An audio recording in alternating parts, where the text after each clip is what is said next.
played this videotape or this video a couple times ago, but I want to play it again because it's. For the last few years, I've had this sense that everything I learned as a kid about how America's government works is completely wrong. But I had no idea how bad things actually were until I saw this one graph. Researchers at Princeton University looked at more than 20 years worth of data to answer a pretty simple question. Does the government represent the people? Now, this is what they found. This axis here represents public support for any given idea. On the left, at 0%, are ideas that not a single American wants. On the right, at 100%, are ideas that everyone supports.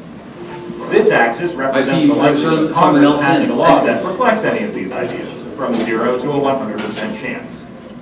On this graph, an ideal republic would look like this. If 50% of the public supports an idea, there's a 50% chance of it becoming law. If 80% of us support something, there's an 80% chance. You get the idea. Now, most Americans would probably agree that, with a few exceptions, we should be as close to this ideal as possible. Unfortunately, the way America actually works doesn't even come close. Take an idea that nobody supports, literally nobody, and it has about a 30% chance of becoming federal law.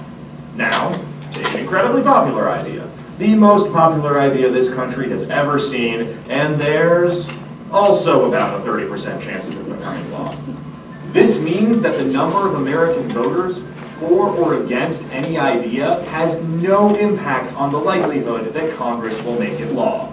Put another way, and I'm just going to quote the Princeton study directly here, the preferences of the average American appear to have only a minuscule, near zero, statistically non-significant impact upon public policy. So if you've ever felt like your opinion doesn't matter and that the government doesn't really care what you think, well, you're right. But there's a catch. This flat line only accounts for the bottom 90% of income earners in America. Economic elites, business interests, people who can afford lobbyists, they get their own line. Look at how much closer their line is to the ideal. When they want something, the government is much more likely to do it. And when they don't, they have the power to completely block it from happening, no matter how much the rest of the country supports it. They get what they want, and guess who ends up paying for it? We pay for it with the most expensive healthcare in the world. We pay for it with a tax code that's a complete mess. We pay for it with internet that's slower and more expensive, with wasteful spending, a floundering education system, a catastrophic drug war, and 1 in 5 American children born into poverty. Almost every major issue we face as a nation can be traced back to this graph. How does this happen? Well, just follow the money. Right now, it's perfectly legal to buy political influence in America. Here's how it works. Let's say a big bank wants a law that would force taxpayers to bail them out again if they repeat the exact same reckless behavior that crashed the global economy in 2008. Not exactly the most popular idea with the public, and Congress knows that. That should be the end of it. But that's where the money comes in. It's perfectly legal for our bank to hire a team of lobbyists whose entire job is to make sure that the government gives the bank what it wants. Then those lobbyists can track down members of Congress who regulate banks and help raise a ton of money for their re-election campaigns. It's perfectly legal for those lobbyists to offer those same politicians million-dollar jobs at their lobbying firm. Then those lobbyists can literally write the language of this new bailout law themselves and hand it off to the politician they just buttered up with campaign money and lucrative job offers. And it's perfectly legal for those politicians to take the lobbyist written language and sneak it through Congress at the last second. So now you've got a law that greatly benefits the banks and the whole process can start over. This is how a bill becomes a law. A special interest hires some lobbyists. Those lobbyists collect campaign contributions, offer jobs, and then write the laws that Congress then passes to help those same special interests. This happens every day on every single issue with politicians of both parties. In the last 5 years alone, the 200 most politically active companies in the United States spent $5.8 billion influencing your government.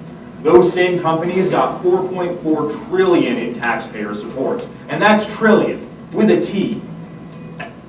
I want to stop there just to tell you that with those two numbers, that is a 700% return on investment.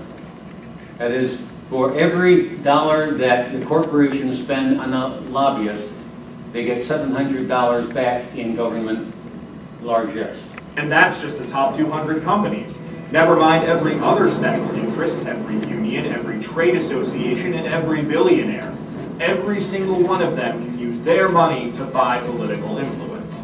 You know, there's this idea out there that this only became a problem after the Supreme Court Citizens United decision in 2010.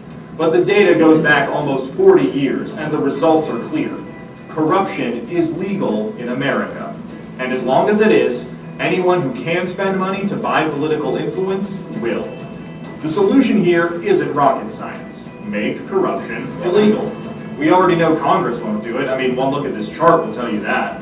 What we need is a plan that lets us go around Congress and do what the American people do best. Fix this mess ourselves. Well, good news. We have that plan and it's already working. Now that we've got the problem covered, let us show you how to be part of the solution.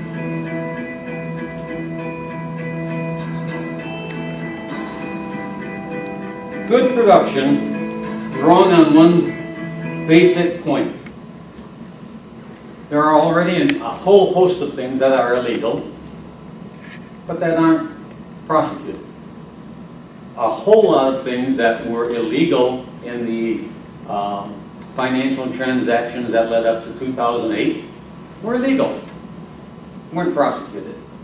In the savings and loan debacle of the late 1990s and early 2000s, something like 900 indictments were handed down by the Department of Justice, and certain people did go to jail.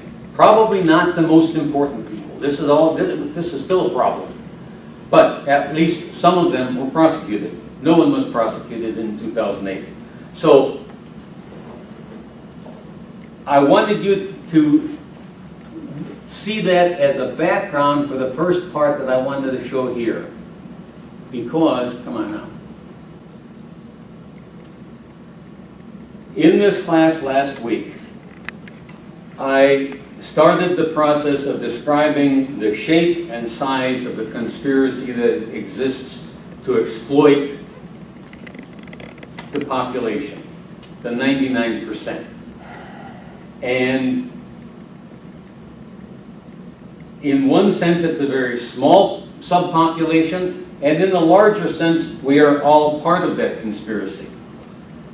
I described the red button that Catherine Austin Fitts described. Catherine Austin Fitts used to work for Dillon Read and Company, Incorporated, and served as Undersecretary of the Department of Housing and Urban Development.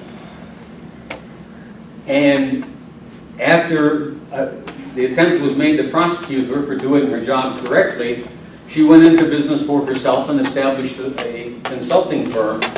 And when that consulting firm was sabotaged by the federal government, she went into lecturing on how to fix investment situations in the United States. And as part of her lecture series, she was addressing something like 100 of civically involved upper-class American ladies. These were people who had a social conscience, but were wealthy enough to be active in the investment markets. And Catherine described the impact of drug money on the American stock market, and how there's a direct correlation between the decline in property values in a neighborhood and the enhancement of that drug money in the stock market. Direct correlation. As a neighborhood went downhill, as the popsicle index went down to 0, I'll tell you what the popsicle index is for the new people. As the popsicle index went down to 0, the stock market went up. And in any unique circumstance where the popsicle index went up, the stock market went down. In other words, there's a direct correlation between how much money, how much dirty money is invested in the stock market versus how much a neighborhood is impacted by drugs. And Catherine offered this opportunity to her 100 listeners. She said, suppose I could give you a red button here, and you could eliminate all drug activity in the United States. How many of you would push it? Now remember, these are people who are already aware of the relationship between drug money and the stock market. Out of those 100 people, one person was willing to push the red button. And Catherine asked the obvious question, why wouldn't the rest of you? And the answer came back, because pushing the red button would impact on the value of my investments, would impact on the value of my retirement account. They saw the impact of illegitimate activity on their own lives, and they were reluctant to make that sacrifice. So in that sense, the problem comes all the way down to those 100 people and you and me. There's a bill going through Congress now, probably has a good chance of being approved. If nobody notices it, it will get approved. If it ever gets any publicity, which is unlikely, it will probably be approved. That bill would forbid any federal agency from considering the social costs of any particular program in their calculation of the cost of that program. I want you to process that for a moment. In any enterprise, there is a benefit and there is a cost. If a company can eliminate a cost by dumping their sewage into the local river and thus save the cost of eliminating their waste, that's to the benefit of the bottom line of that company. It's to the disadvantage of the city in which the corporation lives, but it's what bookkeepers call externalities. And the federal government would be forbidden to consider the social costs of any particular program in recommending or recommending against the adoption of that program. Basically, ignore all the externalities. So if it is less expensive to burn hydrocarbons than it is to put windmills up, burn the hydrocarbons. In a rational world where people were making the decision, that would not even get entered as a House resolution. It does, however, describe how far along in the process of cultural decline and decay we have reached. Not only do you have, and I understand it perfectly, not only do you have the people declining to push the red button, you have this situation. People working in the Federal Reserve Bank expect, or working in the Treasury Department, expect when their term in the Treasury Department or the Fed is over to go to work for Morgan Stanley or JP Morgan Chase or Goldman Sachs. And their decisions while they are part of Treasury or the Fed are impacted by that future expectation. You have people whose thinking is already shaped by their associations with the people who are in the future going to be their employees, or in the past. Many of the times, the people from the pharmaceutical companies wind up working for the CDC. Or people who have worked for the major timber companies, going to work for, which department would it be? You get the idea. Agriculture. Good point. This revolving door is what the people who talk about it regularly call it. This revolving door exists in agriculture, it exists in pharmaceutical, it exists especially in the military-industrial complex. John Kiriakou and William Binney. John Kiriakou was the first individual to go to jail concerning the illegal spying that the United States government was doing on people. Now, Kiriakou didn't do any of the spying. He went to jail by revealing that his colleagues were doing something illegal by spying on the American public. No one went to jail for spying on the American public. Kiriakou went to jail because he reported it.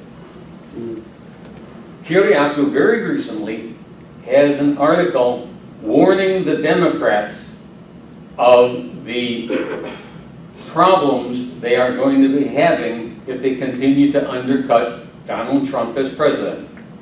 And he's absolutely right.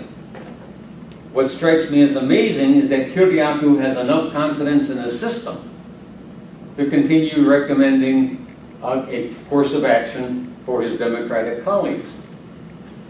Bill Binney, one of the smartest guys I've ever come in contact. I wish I had personal contact with him. Bill Binney created the software that enables the NSA to vacuum up all kinds of information on foreigners. Okay? Not only did he create the software that permitted that vacuuming process, he built in safeguards so that if any of that information was also revealing information about a U.S. citizen, that U.S. citizen was going to be protected. Either by, well, I don't understand it well enough to know how he was going to be protected, but the privacy rights of the American citizen were going to be protected with the software. Moreover, the system was going to be protected by the identification of anyone in the NSA who accessed it. In other words, you could not access that information anonymously. Your name was written down. If you went to that file, it was written down in another file that James John had accessed file ABX. To William Binney's disgust and despair, that program was turned around and was used to vacuum up all sorts of information on American citizens. Illegal. And Binney knew it was illegal, and he opposed its being used illegally. And moreover,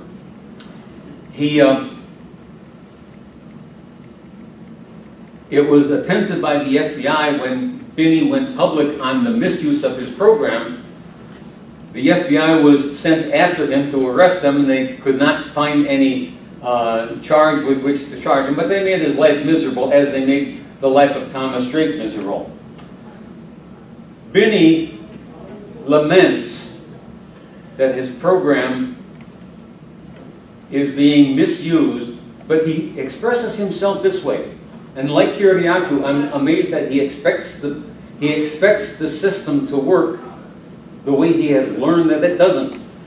Then he says they keep failing to find the bad guys, and when they fail to find the bad guys, they ask for more money.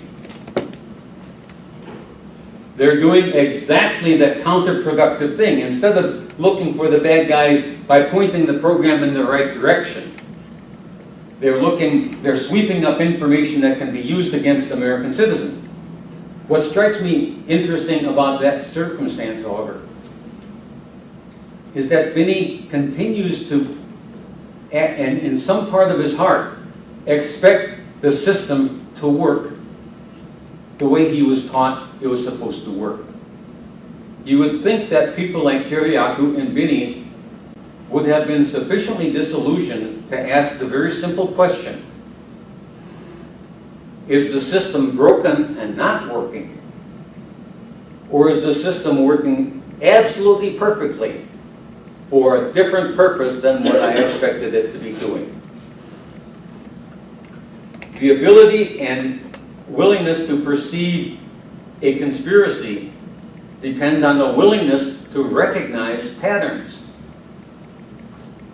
And I would submit to you, with great respect to these individuals, that they are unwilling to recognize the pattern of using good people to create good programs to intentionally misuse those programs.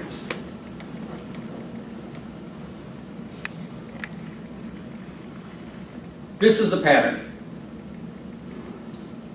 An artist, using very small chips of colored glass, has created a rather beautiful design.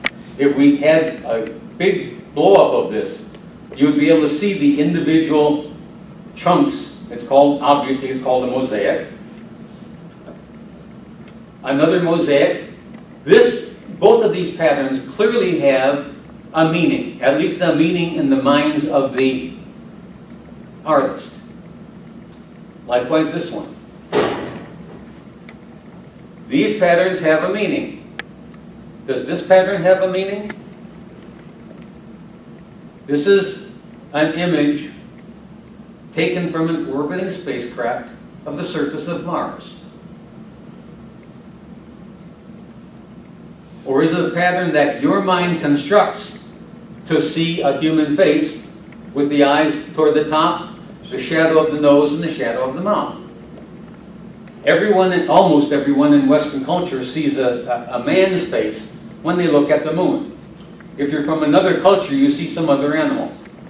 Each of these patterns exist more in the mind of the observer than they do in the physical data. The ability and willingness to perceive meaning depends in part on the source of the evidence, whether you're talking about moon photos or historical circumstances, but also on the willingness of the witness to recognize a pattern. Is there a pattern here? Well, Mulder and Scully thought so. They were investigating a missing young woman, and the woman's brother printed out the zeros and ones that he saw on his television set, and in the process of printing them out and laying the computer sheets out, you get an image of the missing woman. So at least Scully and Mulder thought there was meaning here. Now, I want to introduce you to one face of the conspiracy that is working against the 99% of us.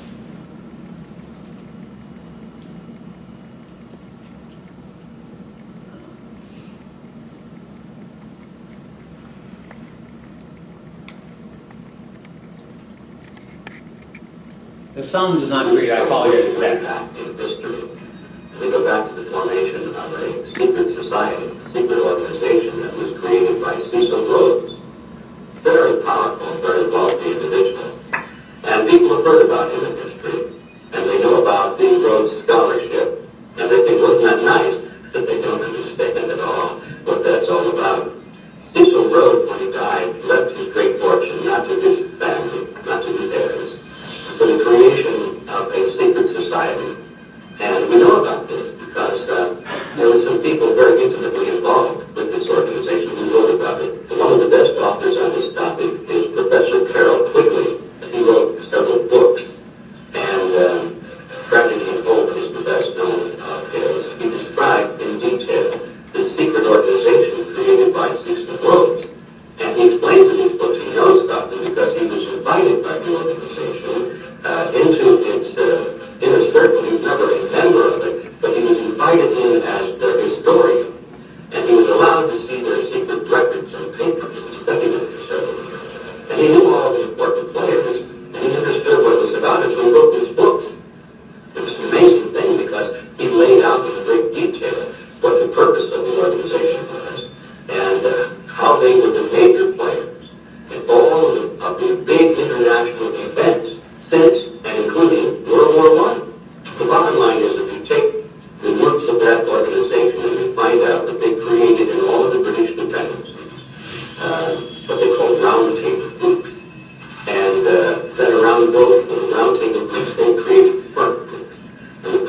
these front groups and roundtable groups was to penetrate into the governments of all of these different countries, to penetrate into the media centers, to penetrate into the educational systems. In other words, to penetrate into the social fabric, the power centers of society, and literally take them over from the inside without anybody being aware that they were controlling influence.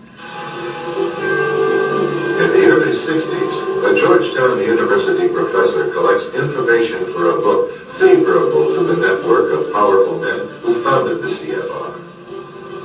For 2 years, Professor Carroll Quigley is allowed to examine the confidential papers and secret records of this network. Quigley reveals that these men aim to create a world system of financial control in private hands, able to dominate the political system of each country and the economy of the world as a whole. In short, they seek total and quiet control of the entire world. And the CFR is their most visible conduit for carrying out that agenda. CFR members include America's wealthiest tycoons, as well as the highly placed elite in government, academic institutions, tax-exempt foundations, and the establishment media. Ruling Class Journalists, written by Richard Harwood, describes the CFR membership as the ruling establishment in the United States. The Washington Post article boasted that news reporters who are CFR members do not merely analyze and interpret foreign policy for the United States, they help make it. Who are these policymakers? Many of their faces are familiar. NBC's Tom Brokaw, CBS's Dan Rather, ABC's Barbara Walters, Jim Lehrer of PBS, William F. Buckley of National Review, media mogul Rupert Murdoch, owner of the giant multifaceted News Corporation. These media heavyweights, and many others like them, are members of the CFR. The Norman Cousins Global Governance Award, Walter Cronkite. Thank you very much, Richard, and I am delighted to be here in these new headquarters. I have been often to, the mothership in New York City, but it's good to have an outpost of the council right here down the street from the State Department. We get a lot of advice from the council, so this will mean I won't have this far to go to be told what we should be doing and how we should think about the future. When Bill Clinton delivered his acceptance speech at the 1992 Democratic National Convention, the only person he mentioned, other than his mother and grandfather, was his history professor at Georgetown University Foreign Service School. As a teenager, I heard John Kennedy's summons to citizenship. And then, as a student at Georgetown, I heard that call clarified by a professor named Carroll Quigley. Professor Quigley's 1,300-page book, entitled Tragedy and Hope, described the small elite, which he said actually runs the United States. Quigley labeled it the network, and said it consists of men who are cosmopolitan and international, close to governments, equally devoted to secrecy and the secret use of financial influence in political life. Quigley wrote that this network always prefers big government, big federal spending, large foreign giveaways, and the stability of a planned society rather than the uncertainties of the free market. Professor Quigley taught his students from Hope, Arkansas, how to tap into the power centers of the network. When Bill Clinton became president, he surrounded himself with people who shared that vision. When Bill Clinton took office in 1993, he appointed his Rhodes Scholar roommate as his personal foreign policy advisor. Strobe Talbot had spent 22 years as a writer for Time magazine, where his writings revealed his eagerness to get rid of patriotism, American sovereignty, and independence. In the July 20th, 1992 Time, Talbot wrote an article entitled The Birth of the Global Nation. He enthusiastically predicted that in the next century, nationhood as we know it will be obsolete. All states will recognize a single global authority. In fact, wrote Talbot, national sovereignty wasn't such a great idea after all. Talbot bragged about how our national sovereignty and independence have already been diminished by the International Monetary Fund and the General Agreement on Tariffs and Trade, or GATT agreements. He boasted that the internal affairs of a nation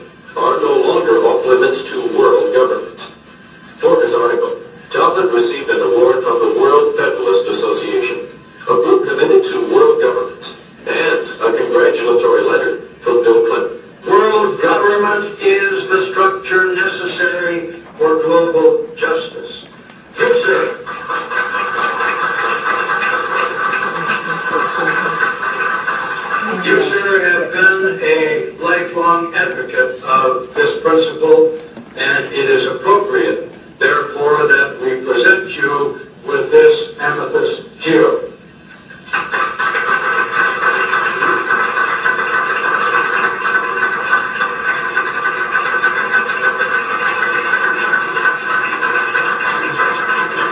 Thank you very much, Mr. President. First, we Americans are going to have to yield up some of our sovereignty. That's going to be, to many, a bitter pill. Any attempt to achieve world order before that time must be the work of the devil. Well, join me. I'm glad to sit here at the right hand of Satan. We would like to bring you a message from the First Lady of the United States.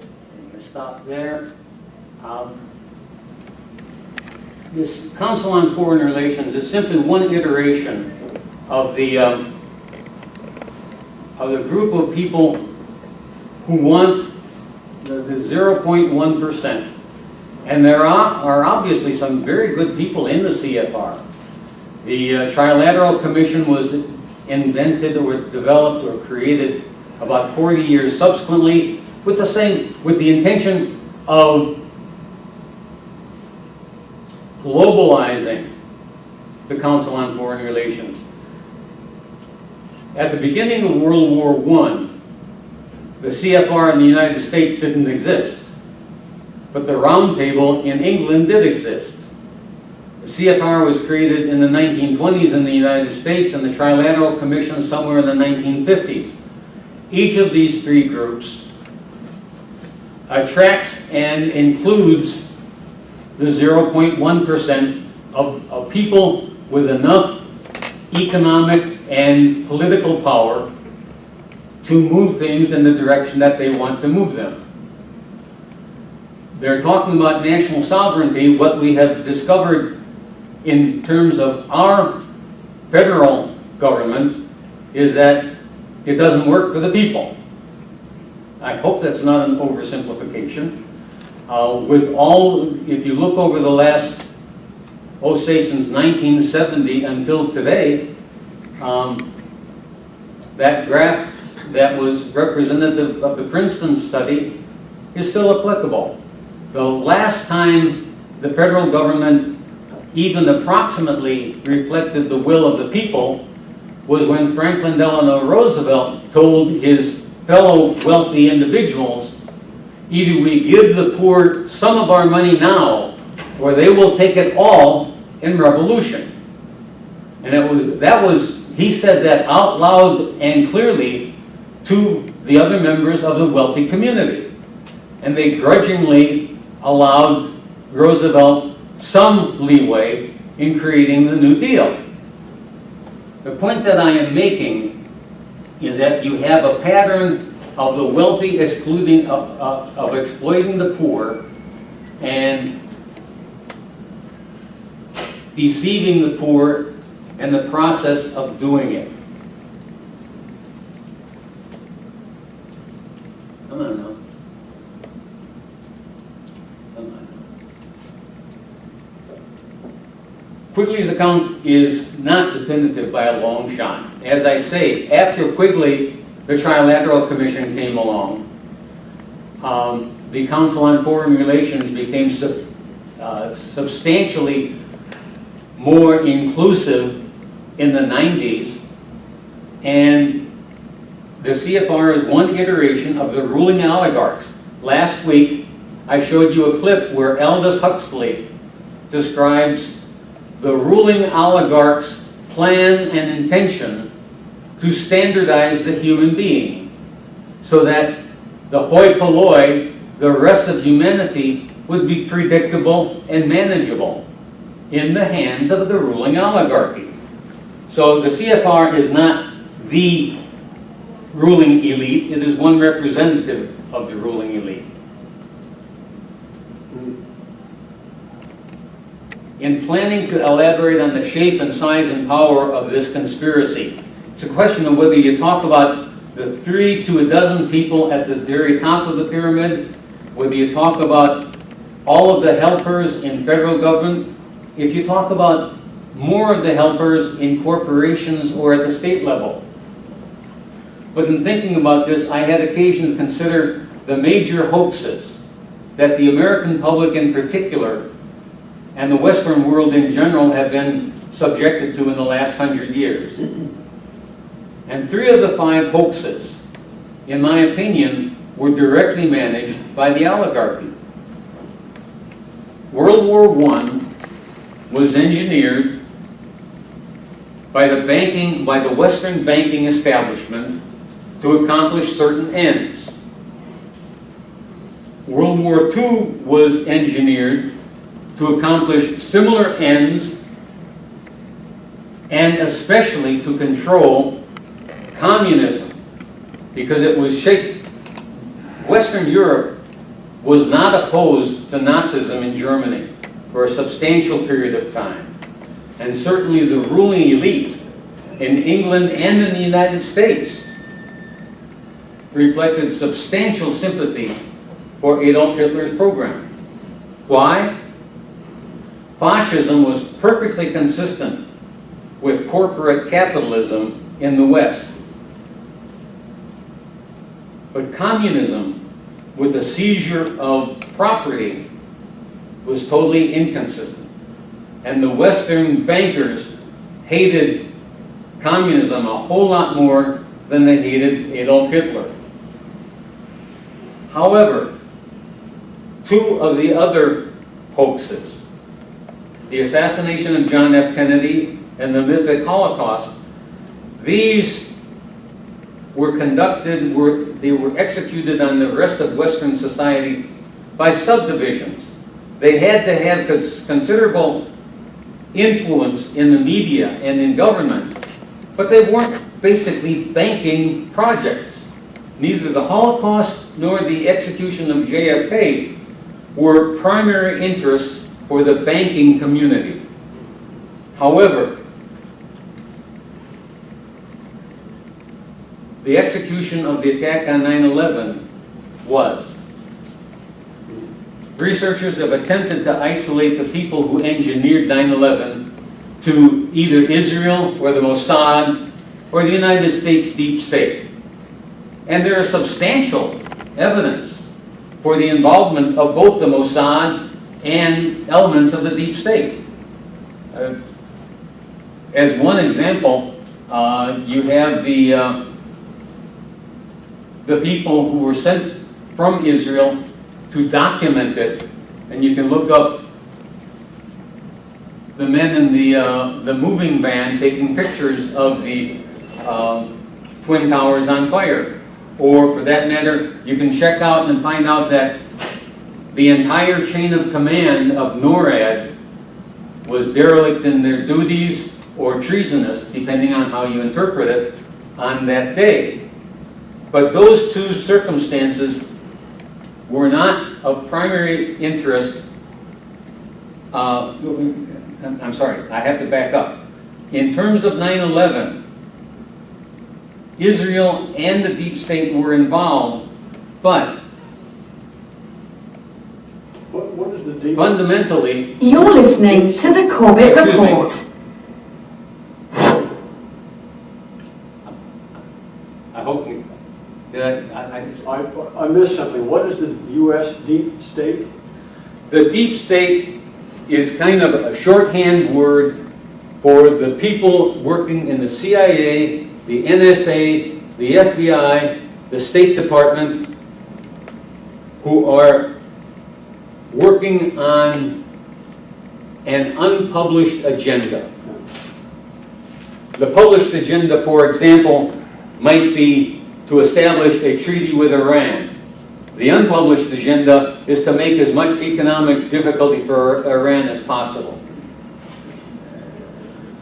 And I fully admit that I plead guilty to the use of that shorthand, because if you ever have the impression that the government is working in 2 different directions, on the one hand you're seeing the public face of the federal government, and on the other you're seeing the deep state activity. A classic example of this is the Secretary of State, who was it, had arranged for a working relationship with the Russian military in Syria. the very next day, a Russian aircraft accidentally bombed a site that the Russians were going to be, or the Syrian government was going to be attacking. What the American military did was in direct contravention to what we had said our intention was. In one case, you saw what the Secretary of State was doing. In the other case, you see what the deep state is doing. In the case of 9/11, the deep state was involved in making NORAD totally ineffective. It was involved in allowing a whole lot of Arabs from Saudi Arabia getting into the United States when Mr. Springsteen, I apologize. Silverstein, one of the officials in the Jeddah consulate in Saudi Arabia, got concerned because a substantial number of Arab applicants for visas whom he would have rejected, his superior said, let them in. These were not people, this was not an individual, occasional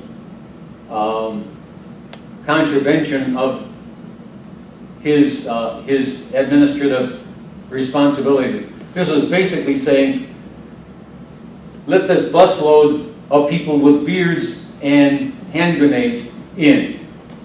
And this Jeddah official said, there's something weird going on here.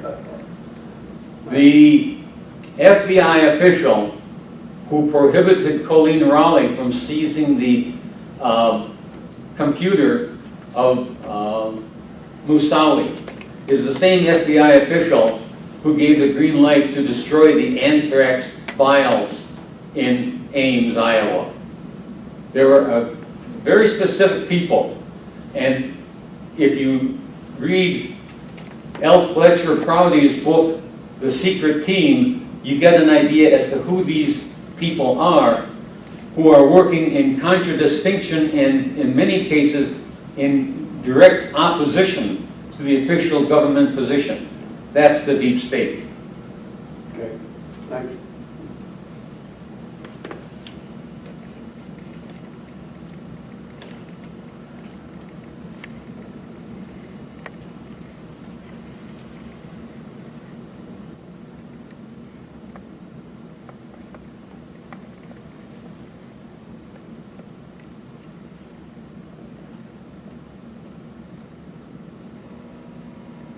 You're listening to the Corbett Report.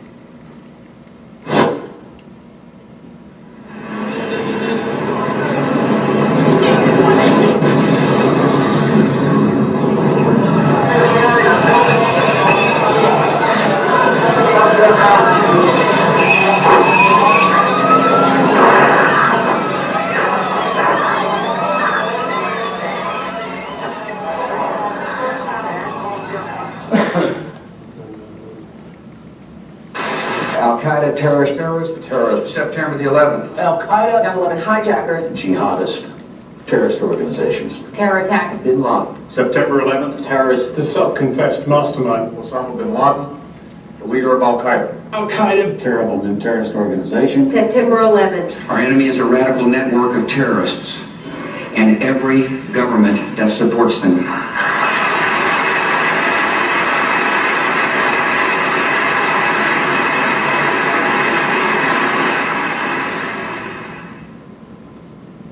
Forget for one moment everything you've been told about September 11th, 2001.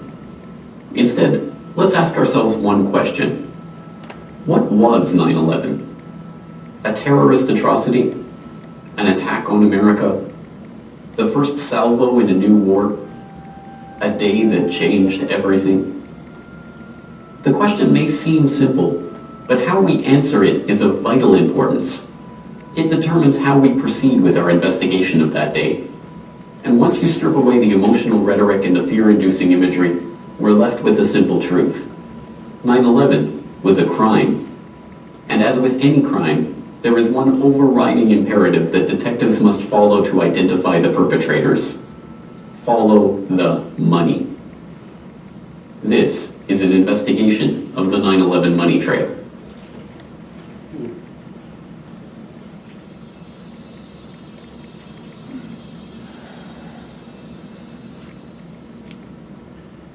In 1998, the Port Authority of New York and New Jersey agreed to privatize the World Trade Center, the complex of office towers in Lower Manhattan that they had owned and operated since their construction in 1973. In April 2001, an agreement was reached with a consortium of investors led by Silverstein Properties, and on July 24, 2001, Larry Silverstein, who already owned World Trade Center Building 7, signed a 99-year lease for the Twin Towers and Buildings 4 and 5. The lease was for $3.2 billion and was financed by a bridge loan from GMAC, the commercial mortgage arm of General Motors, as well as $111 million from Lloyd Goldman and Joseph Kerr, individual real estate investors. Silverstein Properties only put down $14 million of its own money. The deal was unusual in a variety of ways. Although the Port Authority carried only $1.5 billion of insurance coverage on the WTC complex, which earlier that year had been valued at $1.2 billion, Silverstein had insisted on doubling that amount, insuring the buildings for $3.55 billion. Silverstein's insurance broker struggled to put that much coverage in place and ultimately had to split it among 25 dealers. The negotiations were so involved that only temporary contracts were in place for the insurance at the time the lease was signed, and by September the contracts were still being finalized. Silverstein's group was also explicitly given the right to rebuild the structures if they were destroyed, and even to expand the amount of retail space on the site if rebuilding did take place. Within hours of the destruction of the Twin Towers on September 11th, Silverstein was on the phone to his lawyers, trying to determine if his insurance policies could construe the attacks as two separate insurable incidents rather than one. Silverstein spent years in the courts attempting to win $7.1 billion from his $3.55 billion insurance policy, and in 2007 walked away with $4.55 billion, the largest single insurance settlement ever. As soon as the deal was announced, Silverstein sued United and American Airlines for a further $3.5 billion for their negligence in the 9/11 attacks, a claim that was struck down by the courts but is still on appeal. Perhaps even more outrageously, in a secret deal in 2003, the Port Authority agreed to pay back 80% of their initial equity in the lease, but allowed the Silverstein Group to maintain control of the site. The deal gave Silverstein, Goldman, and Kerr $98 million of the $125 million they put down on the lease, and a further $130 million in insurance proceeds that were earmarked for the site's rebuilding. In the end, Silverstein profited from the 9/11 attacks to the tune of $4.5 billion and counting. But that's the 9/11 insurance heist you saw. There was a much deeper, more complex, and well-hidden heist that was taking place behind closed doors on September 11th, 2001, deep in the heart of the World Trade Center itself. Marsh & McLennan is a diversified risk, insurance, and professional services firm with over $13 billion in annual revenue and 57,000 employees. In September of 2001, 2,000 of those employees worked in Marsh's offices in the World Trade Center. Marsh occupied floors 93 to 100 of the North Tower, the exact area of the impact and explosion. In the year prior to 9/11, Marsh had contracted with Silverstream Software to create an electronic connection between Marsh and its clients for the purpose of creating paperless transactions. Silverstream had already built internet-based transactional and trading platforms for Merrill Lynch, Deutsche Bank, Bankers Trust, Alex Brown, Morgan Stanley, and other financial services firms that were later involved in 9/11, but this new project was unlike anything that had been attempted before. Richard Andrew Grove, the salesperson who handled the Marsh & McLennan project for Silverstream, explains. In 2000, Silverstream was contracted by Marsh to provide a technological solution beyond what we had done for any of the above-named companies, insofar as it will be used to electronically connect Marsh to its major business partners via internet portals for the purpose of creating paperless transactions and expediting revenue and renewal cycles, and built from the ground up at the client's site. Silverstream provided a specific type of connectivity that was used to link AIG and Marsh & McLennan, the first two commercial companies on the planet to employ this specific type of transaction. And in fact, Marsh was presented with something called the Accord Award, ACORD, in the summer of 2001 for being the first commercial corporation to do so. And what you should take away from that is this. It means that no other companies were doing this type of transaction, so the question in your mind should be, What then were Marsh and AIG doing, and why did they need to leverage technologies that no other commercial entity on the face of the earth needed to come out of business? In contrast, Silverstream then stationed approximately 30 to 40 developers at Marsh, and this team was led by 2 to 3 managers with whom I liaised to ensure delivery of the solution that was promised. The development team worked regularly into the night, if not all night, and sometimes worked 7 days a week in order to adhere to Marsh's indicated pre-September 11th deadline. Now, But it was not long before severe irregularities in the billing of the account for this project led Richard Grove into the heart of a deeper mystery about the software and about the work that he was engaged in. fiscal anomalies with respect to the Marsh.com project when I was in a meeting on the 98th floor in October of 2000 with a gentleman named Gary Lasko. Gary was Marsh's North American Chief Information Officer, and that particular afternoon a colleague and I helped him identify about $10 million in suspicious purchase orders after I recognized that certain vendors were deceiving Marsh and specifically appeared to be selling Marsh large quantities of hardware that were not necessary, as this was later confirmed by Gary. In the spring of 2000, I brought my concerns up to executives inside of Silverstream, and I was urged to keep quiet and mind my own business. I went to an executive inside of Marsh, and he advised me to do likewise. But then, I mentioned it to a few executives at Marsh who I could trust, like Gary Lasko, and Catherine Lee, Ken Rice, Richard Bruhart, and John Olshofer, people who became likewise concerned that something untoward was going on. The concerned colleagues I just mentioned were murdered on September 11th, and the executives who expressed dismay at my concerns are alive and free today because of it. I feel it's no coincidence as the Marsh executive who urged me to drop my line of inquiry made sure that his personnel, who I just mentioned, were in the office bright and early for a global conference call before the staff meeting upon which I was to intrude. A conference call which I was informed this executive in question conducted but attended from the safety of his Upper West Side apartment. Although getting... The global conference call with Marsh's IT staff on the morning of 9/11, a meeting that included the staff who were investigating the suspicious billing on the Silverstream deal, was confirmed in a 2006 interview with Marsh's then Chief Information Officer, Ellen Clark. Richard Grove had been asked to attend the meeting, but was stuck in traffic on the way to the towers when the attack began. His friends at Marsh were not so lucky. 294 Marsh employees, including all of the participants in the conference call in the North Tower, died that morning. Meanwhile, the Marsh executive who had scheduled the meeting, the same one who had asked Grove to drop the issue of the billing anomalies, was safe in his apartment, attending the meeting via telephone. So what was the Marsh.com project really about?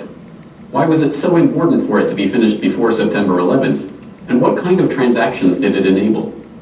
More importantly, what information was lost when the data center on the 95th floor of the North Tower suffered a direct hit on 9/11 and the buildings were demolished?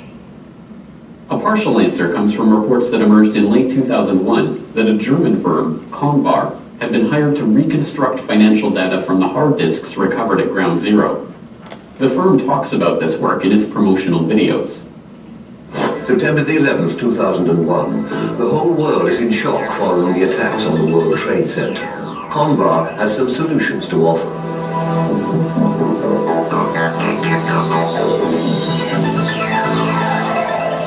Data stored on countless hard drives retrieved from the collapsed towers was believed to have been lost, but Convar specialists can render irreplaceable information readable again at Europe's only high-security data recovery center. Burnt, crushed, or dirty storage media are ready to relinquish their secrets by the time we finish them. More details about the work comes from an IDG news service story posted to CNN.com in December 2001. Under the headline, "Computer disk drives from WTC could yield clues," the article notes, "An unexplained surge in transactions was recorded prior to the attacks, leading to speculation that someone might have profited from previous knowledge of the terrorist plot by moving sums of money. But because the facilities of many financial companies processing the transactions were housed in New York's World Trade Center, destroyed in the blasts, it has, until now, been impossible to verify that suspicion." A Reuters article from the same time, later posted to Convar's website, offers revealing glimpses into the investigation's early results. It quotes Peter Herschel, Convar's director at the time. The suspicion is that inside information about the attacks was used to send financial transaction commands and authorizations in the belief that amid all the chaos, the criminals would have, at the very least, a good head start. Of course, it is also possible that there were perfectly legitimate reasons for the unusual rise in business volume. It could turn out that Americans went on an absolute shopping binge on that Tuesday morning. But at this point, there are many transactions that cannot be accounted for. Not only the volume, but the size of the transactions was far higher than usual for a day like that. There is a suspicion that these were possibly planned to take advantage of the chaos. It also quotes Richard Wagner, one of the company's data retrieval experts. There is a suspicion that some people had advanced knowledge of the approximate time of the plane crashes in order to move out amounts exceeding $100 million. They thought that the records of their transactions could not be traced after the mainframes were destroyed. Was the revolutionary electronic trading link between AIG and Marsh being used to funnel money through the World Trade Center at the time of the attack? Were the attack perpetrators hoping that the destruction of Marsh's data center on the 95th floor at the dead center of the North Tower explosion would conceal their economic crime? One piece of corroborating evidence for the idea comes from author and researcher Michael Rupert, who reported in 2004 that immediately before the attacks began, computer systems in Deutsche Bank, one of Silverstream's other E-Link clients, had been taken over from an external location that no one in the office could identify. Within, I would guess, I'd have to go back and look at the book, but it was no more than a week after the attacks. I was being contacted by a lot of people from inside official sources who were raising a lot of questions. This one particular person was extremely credible. They absolutely convinced me they had been an employee of Deutsche Bank in the Twin Towers. And they told me very clearly that in the moments right before the attacks and during the attack, there was a 40-minute window between the time the first plane struck the World Trade Center and the second plane, that Deutsche Bank's computers in New York City had been taken over, absolutely co-opted and run. There was a massive data purge, a massive data download, and all kinds of stuff was moving. And what this person said very clearly was that no one in the Deutsche Bank offices in the towers at the time had the ability to prevent what was going on from any of their terminals. Sadly, no answer to the questions raised by these accounts is forthcoming from Convar. After the initial reporting on the investigation, which noted that the company was working with the FBI to recover and analyze the data, Convar now refuses to talk about the information they discovered. Is it true that large amounts of money were transferred illegally out of the World Trade Center on the morning of 9/11, just before the attacks? If you would look on the website, I would say yes, because that was the information from a previous release.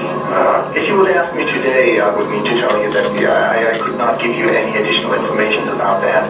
I'm really sorry. At the time of 9/11, Marsh's chief of risk management was Paul Bremer, the former managing director of Kissinger & Associates, who went on to oversee the U.S. occupation of Iraq. On the morning of 9/11, he was not in his office at Marsh & McLennan, but at NBC's TV studio, where he was delivering the official story of the attack. It's Paul Bremer. Want to make sure I'm stopping it there. People who have been in the classes, multiple classes before, are aware that 9/11 was what researchers call a false flag. Several of you are new, and a false flag is an operation by one party that is blamed on another, usually for a political or an economic purpose.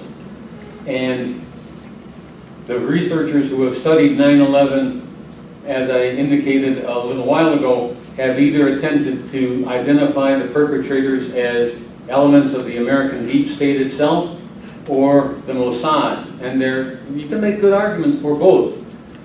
But as James Corbett rightly points out, 9/11 can be called a terrorist attack, but in a very real and perhaps the deepest sense, it was a financial crime.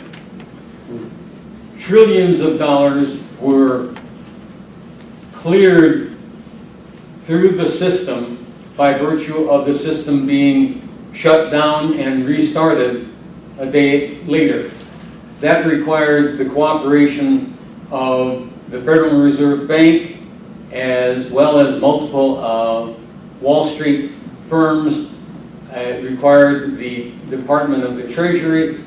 When one examiner was so imprudent as to ask why was there a phenomenal increase in the Type 1 money supply between June and September of 2001, someone in the Federal Reserve Bank said that's an inappropriate question, and shortly thereafter he lost his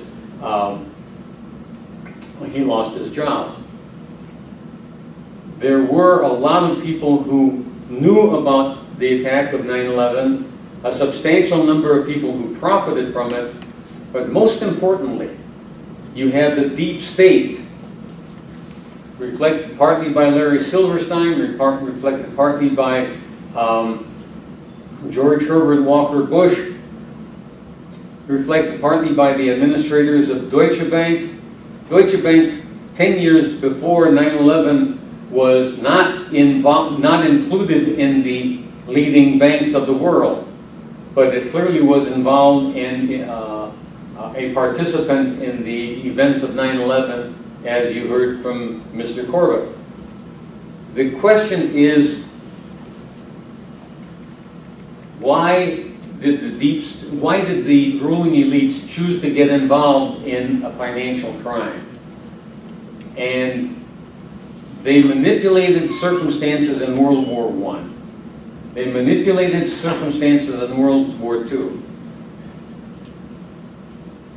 There was a vast amount of gold that was lost-retrieved in 9/11. Records were destroyed that allowed the disappearance of somewhere between $2 and $3 trillion of military expenditures. A lot of money changed hands that was very valuable to the ruling elites. It had an additional advantage because it was the excuse for starting the war on terrorism. The Zionists had a great deal to gain from that, and the military-industrial complex people had a great deal to gain from that. The war on terror was not all that important for the banking industry, but I will tell you that the changes in the banking industry and the clearing of trillions of dollars on 9/11, that was very important.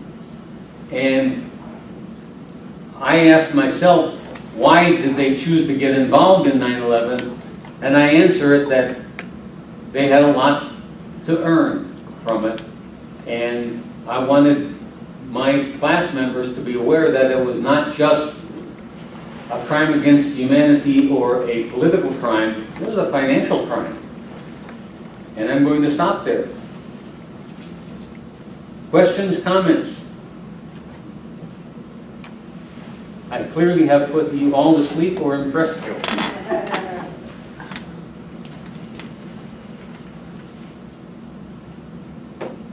Tom, you have your finger up as if you're about to ask a question.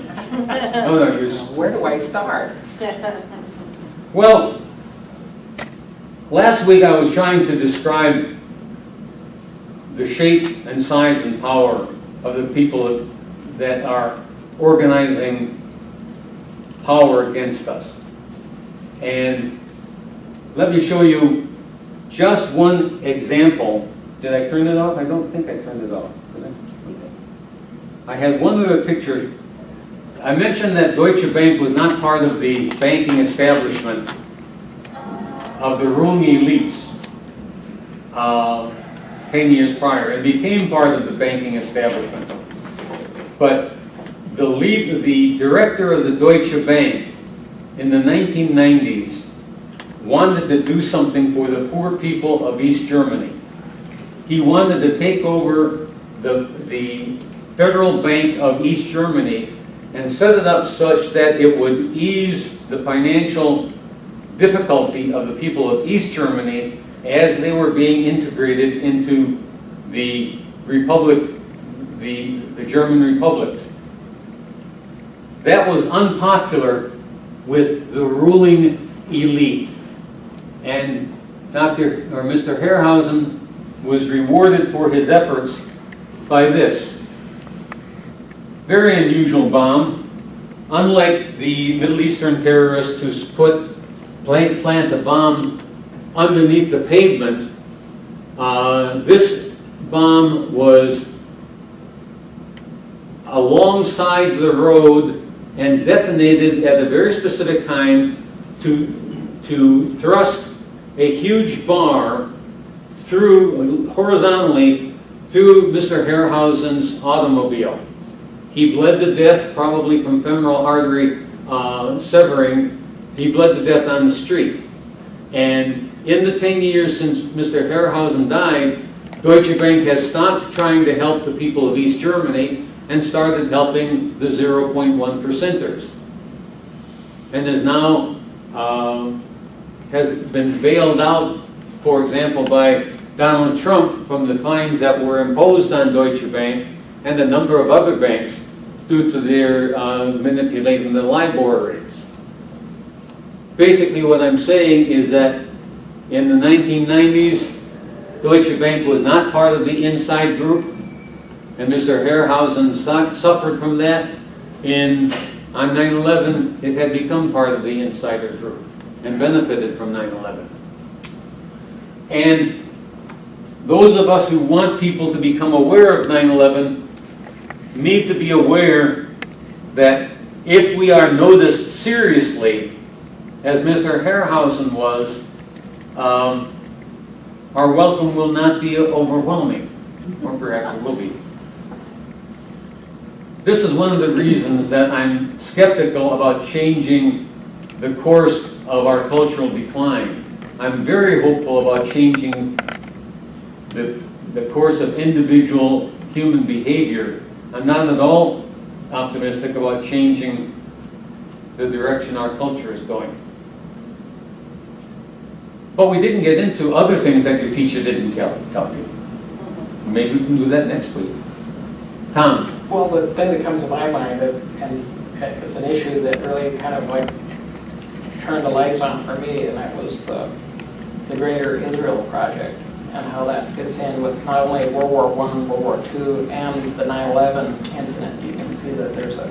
You touch on a very interesting phenomenon. What is the relationship between the Zionists and the ruling elite?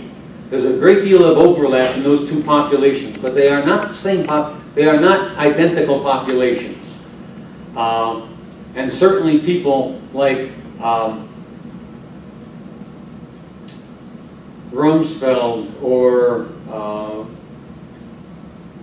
I'm blanking out now, but the person who wrote the Project for the New American Century, the primary neocons are probably not in the ruling elite. They're probably servants of the ruling elite.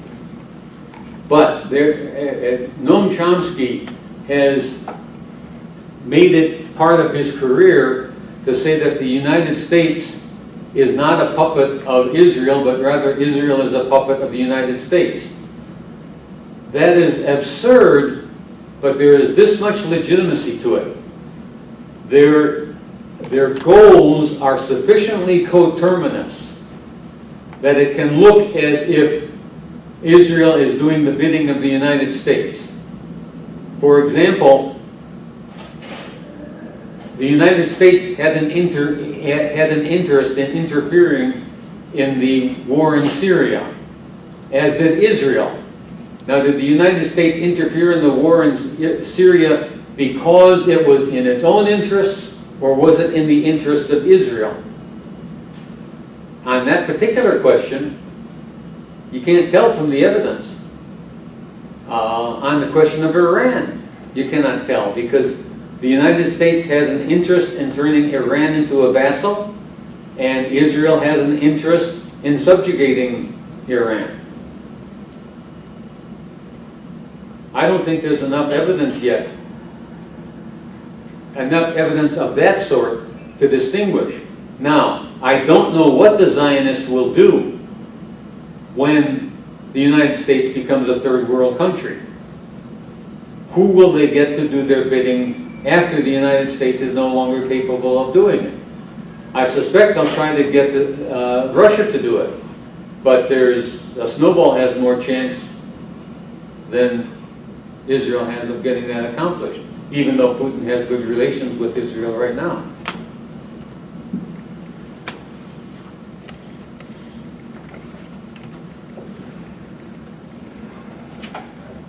I think next week we will look at some of the historical hoaxes.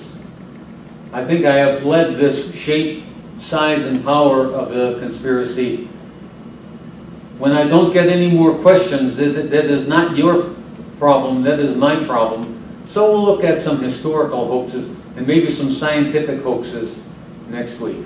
Because there are enough of both to keep us busy.